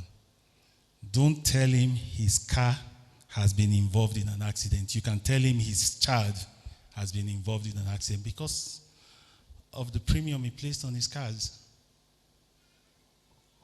And years after he died, I took my wife I was going to get married, to inform his widow that I was getting married. And she couldn't hide her pains even in the presence of a stranger, i.e. my wife. And she said, Solomon, see what your boss did to me? Because he made the woman feel, you don't have to work, you don't have to do any business. But when he died, there were more liabilities than assets. So I learned perseverance. Later, when I met tough bosses, I would just look at these ones. These ones are the attachere. I learned the tricks of the big men. And that is why I said, don't be envious of people. You see a man driving a big car. Do you know if he has finished paying for that car? And I tell people, you may be richer than that man. They say, how? You are not owing anybody. Even if you are on zero, that man is on minus. You are richer than him. But a lot of us wouldn't accept that. It sounds too good to be true. So, sorry I digress, but it's a tough decision. But going back to the presentation, we talked about risks. You have to take risks to get to where you are going to. Victor, if you need to serve refreshment so that we can take the questions, go ahead. Okay, so let's go ahead with the questions. Okay, thank you so very much for this. You're welcome. Although you came late, so you must have missed a lot. I joined online before coming. Okay. My question is embedded in so the first one is I would like to take it from where Bro Samson. Okay, you hear things like if passion is not paying the bills, passion cannot pay the bills. So do something that is paying the bills. And then the second side to it is, what if it's not, your passion is not totally acceptable to the society or the family, and they just feel, what are you talking about? And I'll give a very personal example. For myself, I studied engineering, both my first and second degree. I have a master's, MTech. And when I told my parents I wanted to go into business, fashion designing, if I up till now, it's still a little tough. So, why MTech, fashion designing? Okay. And then I have a flair for traveling, taking pictures, writing, things like that, But it's just that's not what's going to work. Who needs that right now? So how do you do stuff like that? And this is what I do effortlessly. So how do you do that? Okay. So this idea that if passion does not pay the bills, we are not saying passion will pay the bills automatically, but build your passion into something that will pay the bills. Is that clear? Okay. Then our parents, like I said, want to live their lives through us. But that time has passed. Most of the professions we are talking about now, they won't exist in 10 years' time. They won't. Now we are talking about artificial intelligence, blockchain, or so many technologies. A lot of conventional things would not exist now. Yeah, you read engineering and you are into fashion design. Excellent. I mean, with your engineering background, your machines break down. Even if you are not the one fixing them, nobody can come and tell you rubbish. You use your engineering background in your photography, Like I said, it doesn't matter what you read. I read law, but I don't know where my wig and gown are. And God help anybody that comes to engage me as a lawyer, because that will be disaster. You understand? But am I enjoying what I'm doing now? Yes. So let's not always try to play to the gallery or to please people. You're an adult. So far, what you are doing is not immoral or illegal. You are not doing Yahoo. Face your passion. And someday, it's not overnight. Like I told you, I went through rough patches. I went to the UK, came back. I left employment. I wasn't sacked. Later, I was now looking for employment. But by the grace of God, one has achieved stability. And there's still room for growth. Thank you. Thank you, sir. Thank you. I would even, if I start reading the comments from Facebook, recommendations from Zoom, we might not even go today. So let's take the physical before. Are there comments or question? I will take the questions and leave the comments. Yes, thank you. Praise the Lord. I'm very happy that I came, because I struggled to come, but I made up my mind I was going to come, because I've gotten to a point in my career. I've been working for government for 12 years, and I've used it to live my childhood dream. But now I'm seeking for a change, and I don't want to do a change that is very drastic. I want it to be processed. So how do you do that? Because maybe I should give you like a background of how my life. I dreamt of either being a lawyer or having the opportunity to travel or become a air hostess. But the dream of me becoming a air hostess died when I lost my cousin in Sosoliso plane crash. I'd gotten admission and everything, and you have to submit names. Unfortunately, the day they were going to call a guarantor, they called my father and my mother picked. So that dream died. I work with the tourism sector, and it was a job I jumped into, and I enjoyed doing it. So now, I'm looking for a change. Halfway, I feel I have my retirement plan by doing packages, or I take pictures, and people are like, wow, is this Nigeria? I'm like, yes. I've been to 32 states of the country. Wow. So I've seen people say they are going for a change. And fitting into that change is very difficult, because they've done something for a long time, trying to fit in. I've had that struggle for a while. So when you want to have that change, what is the process? I know there's no straight line, but there should be a process. Should you take exams? Should you, now seek your passion? What are the right certifications? So what is the straight line? Not straight line, but at the same time, the route. Thank you. Okay, thank you. So you've worked in a particular area, and you want to do a career change. Yes, it's possible. The sharp one is not advisable, because it can upset a lot of things. So you must have identified the area. look for the players in that area, network with them, do the certifications because you are committed in your present place of work. And what certifications do is that they show a commitment to that course or that career. So you may not have the experience, it may be a new area, you may not be transferring your experience that you've gained over the years to the new one. I don't want to go into details, but by the time you do the certifications, you network, there's commitment, and people will take you seriously. In my former place of work in Lagos, a young lady came and said she wanted to work with us. No experience. But she had gone to Lagos Business School and wanted to attend their courses. And thank God, Lagos Business School has a Christian background. It's a school of the Opus Dei, I think Opus Dei Catholic group. And they told her that, sorry, we don't, our classes are case-based, so people that come here, because it's executive education, people that come here come and share experiences. So, you'll be lost. So they could have taken her money, they didn't. And when she came, we saw her passion, and we told our MD. Our MD said, give her contract employment. She was like a casual staff. We just liked the fact that she knew what she wanted. And when her dad wanted to send her for masters abroad, we even sent somebody to the dad that, I don't know why I'm forgetting her name now, that she hasn't gained enough experience yet. And the father said, look, I'm getting old. She's a woman. She can get married tomorrow.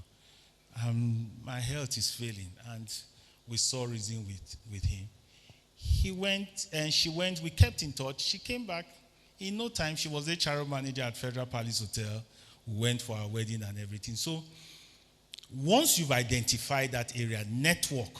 Some people will just be happy to guide you. The field there is big. You can't do it all. So once you identify mentors, you identify courses to do, it will be a transition, a gradual transition, and over time, by the grace of God, you can cross over seamlessly. Thank you. Let's clap for that. Thank you.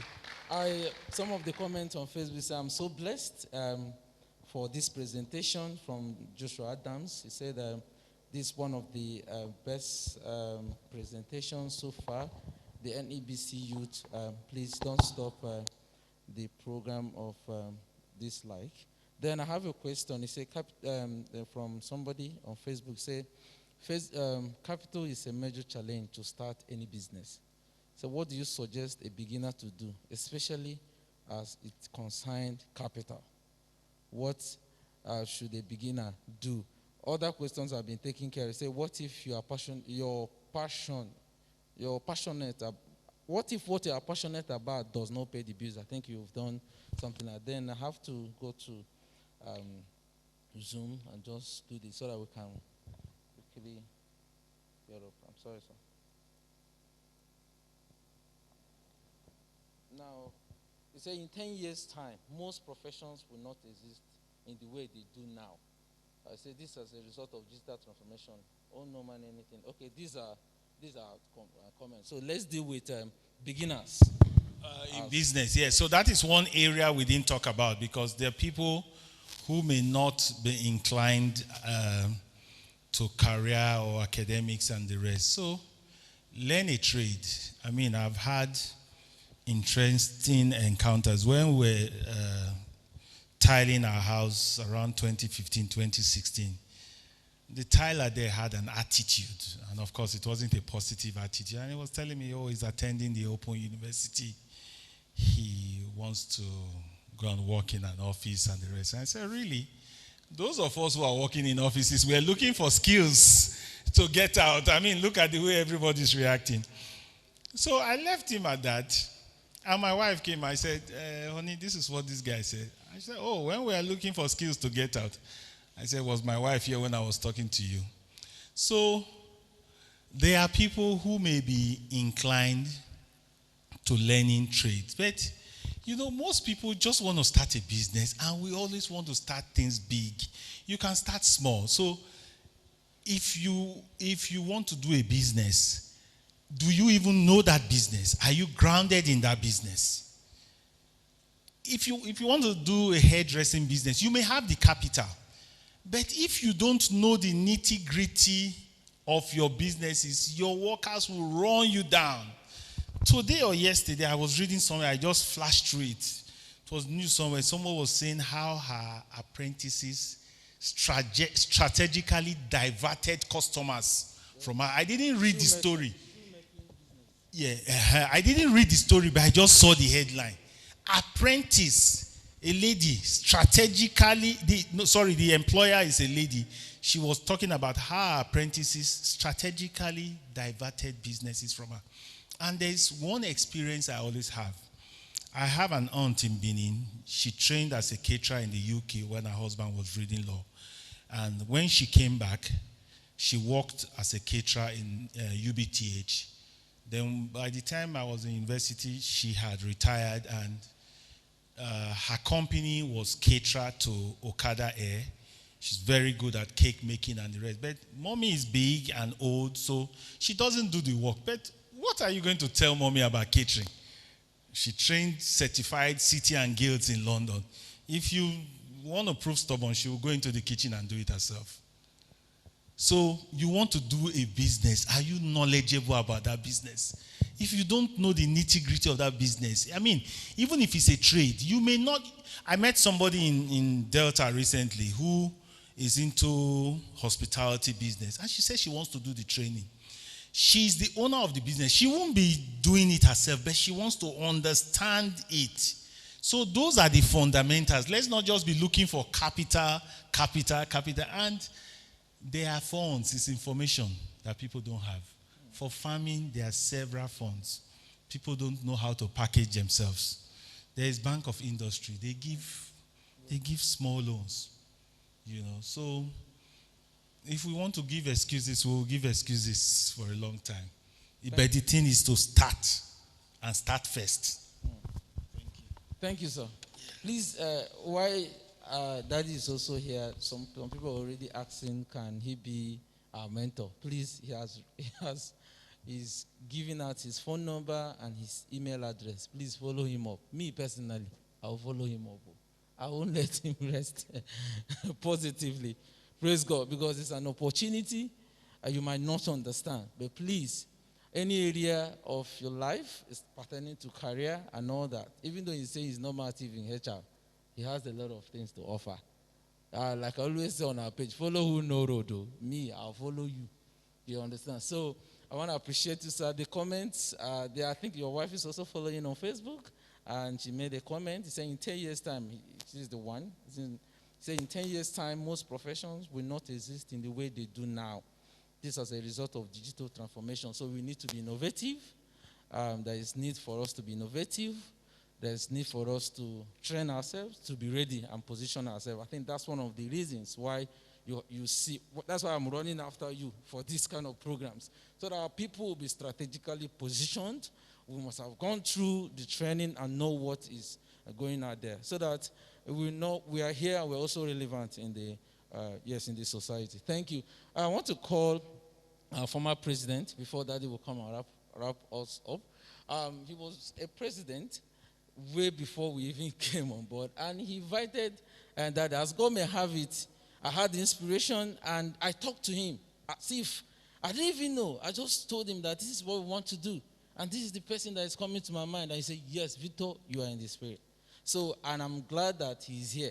So I want to call him. He has a question too, and then for prayer and comment, and to also thank Daddy then before we invite the senior pastor. Please, can we clap to the glory of God? Thank you. So I want to appreciate Mr. Solomon once again. I mean, you can imagine this is about 12 years now.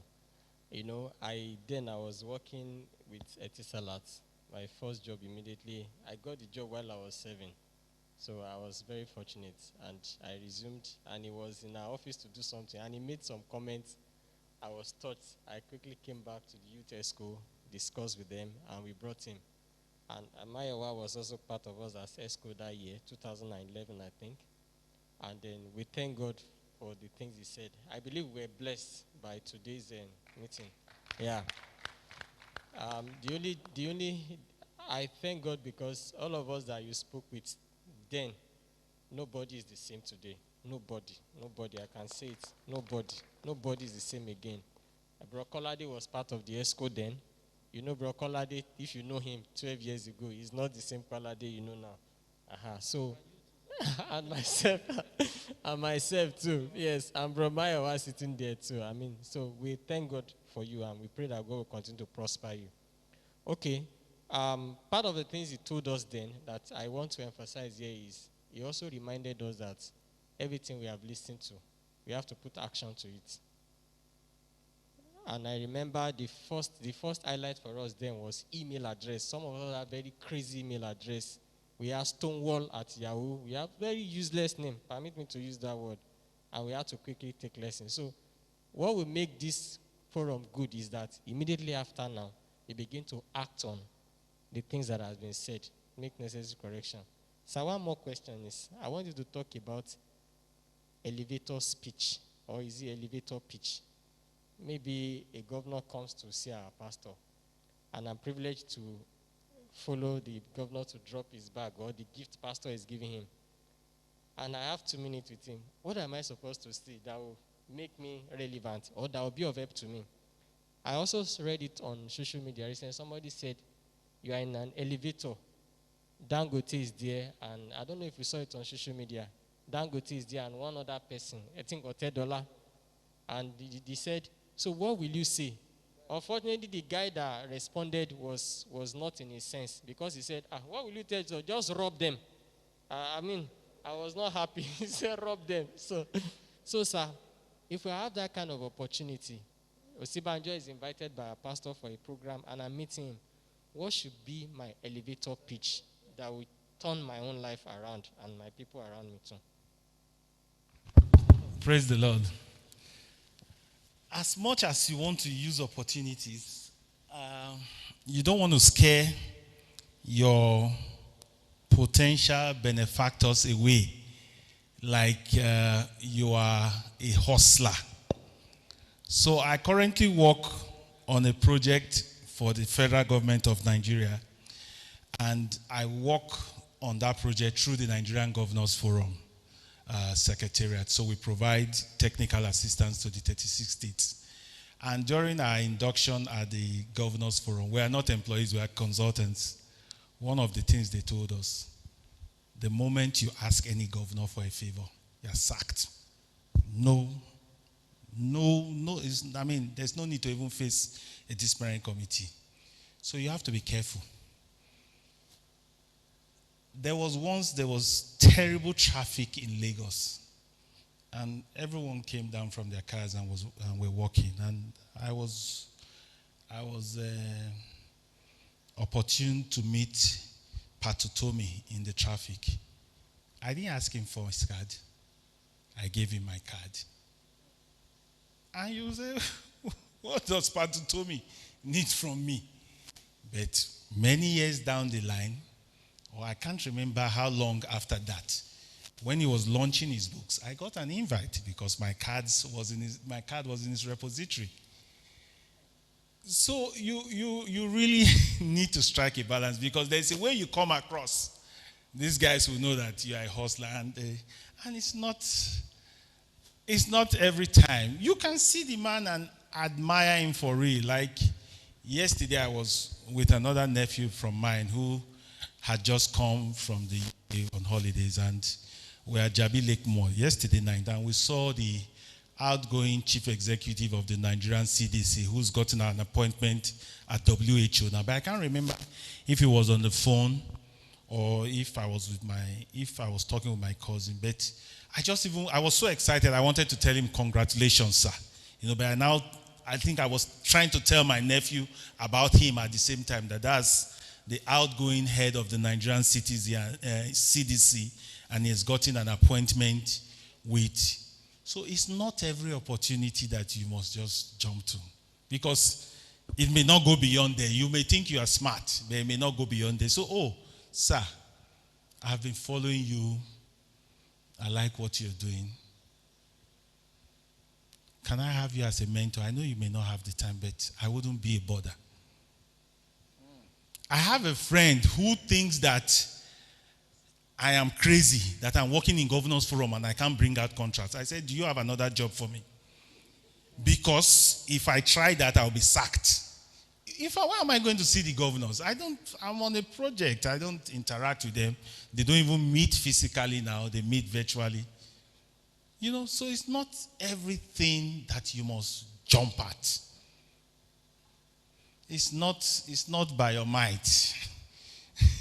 It's God that makes it happen. But when you meet such people, just keep it short and simple. I always say that. Many years ago, a friend of mine and I, is a very active member of Ikoyi Baptist Church. We had a meeting with the governor of Adamawa State then, Nyako, because I'm a director in his company.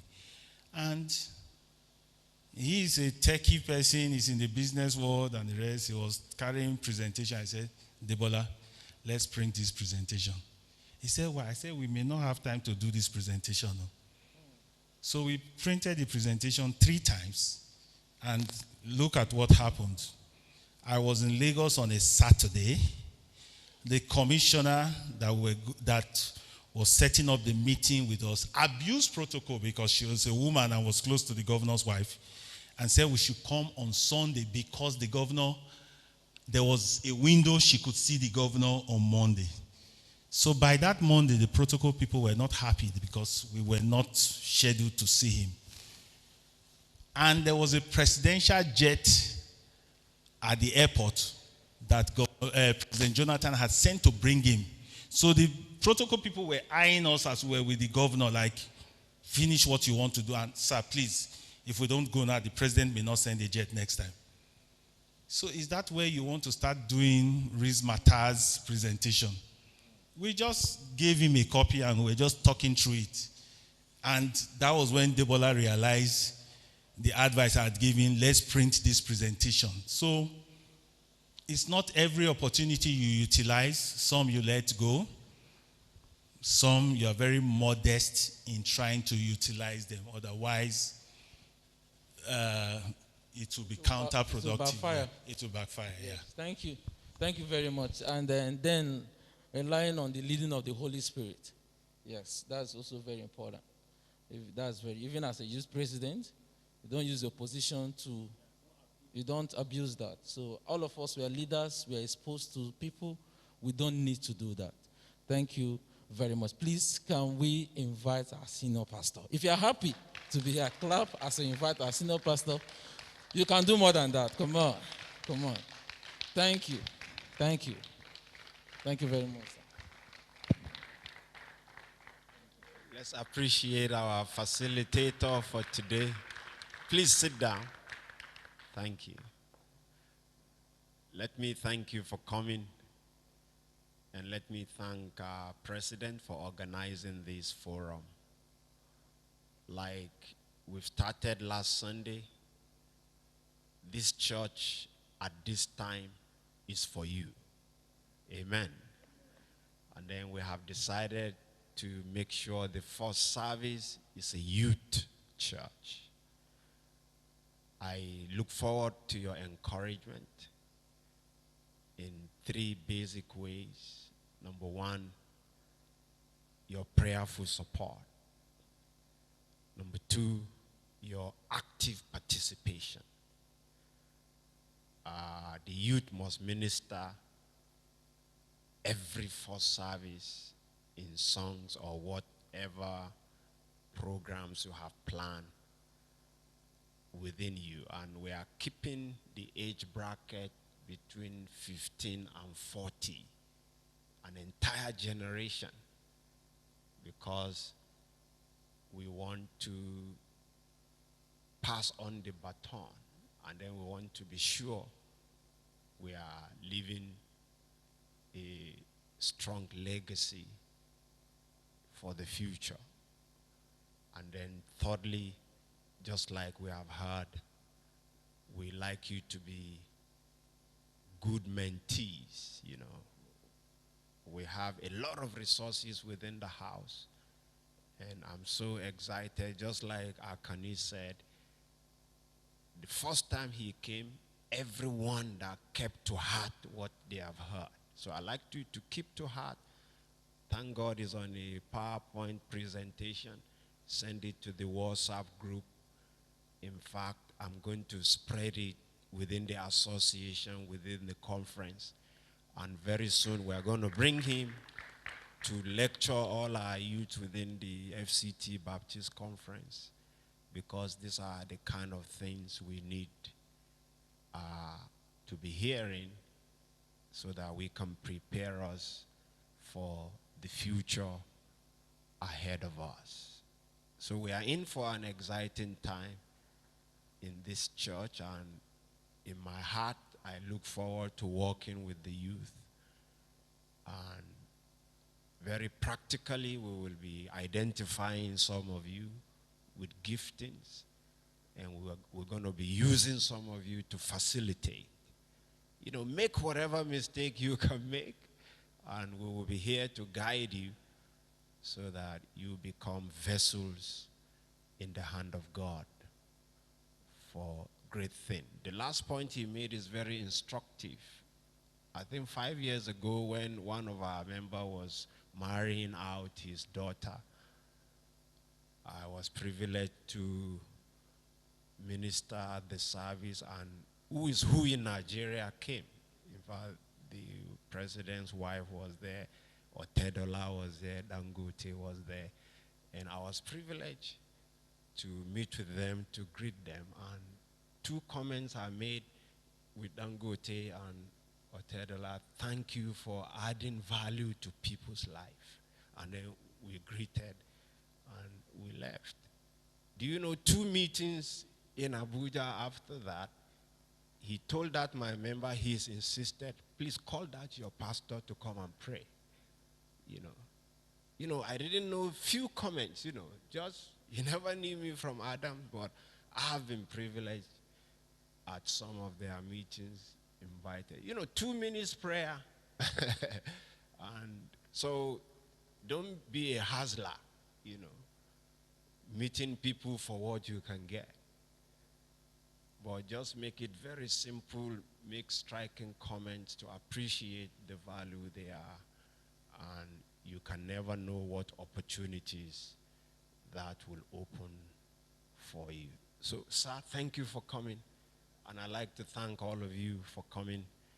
Let's encourage others next time to be part of this. Can you stand? I'd like to pronounce some blessing upon you. Father, thank you for this opportunity. Thank you for our uncle that has come to bless us.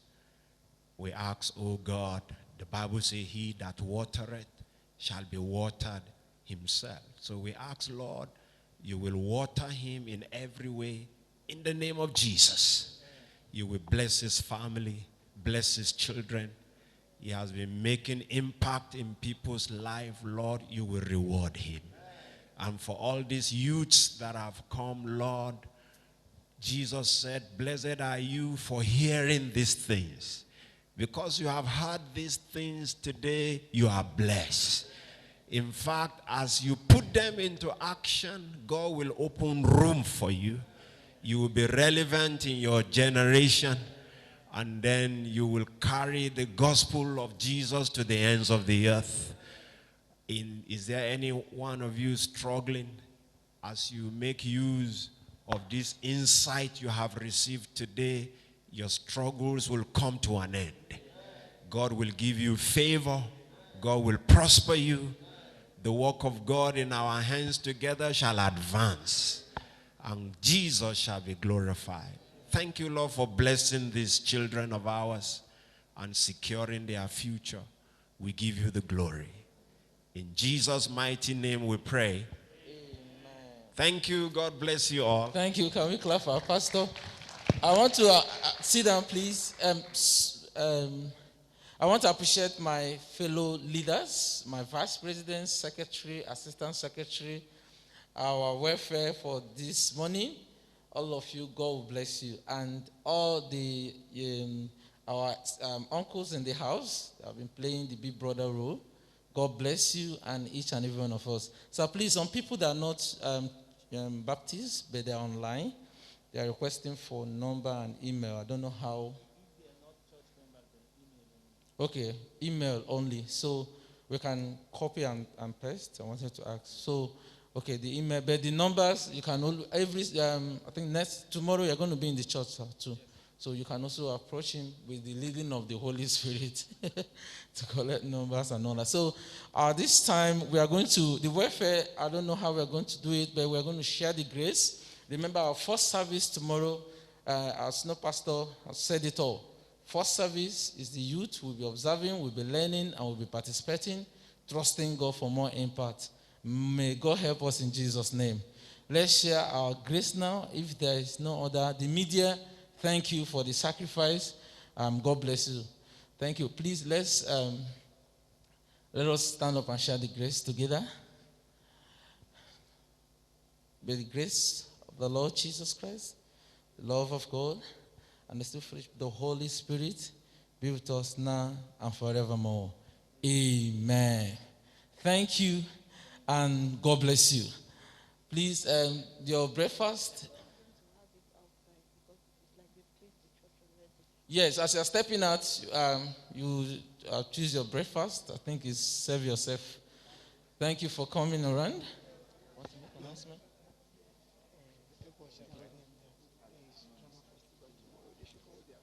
Please don't forget the drama festival tomorrow. Come with your friends. Don't forget. And then first service tomorrow. Thank you.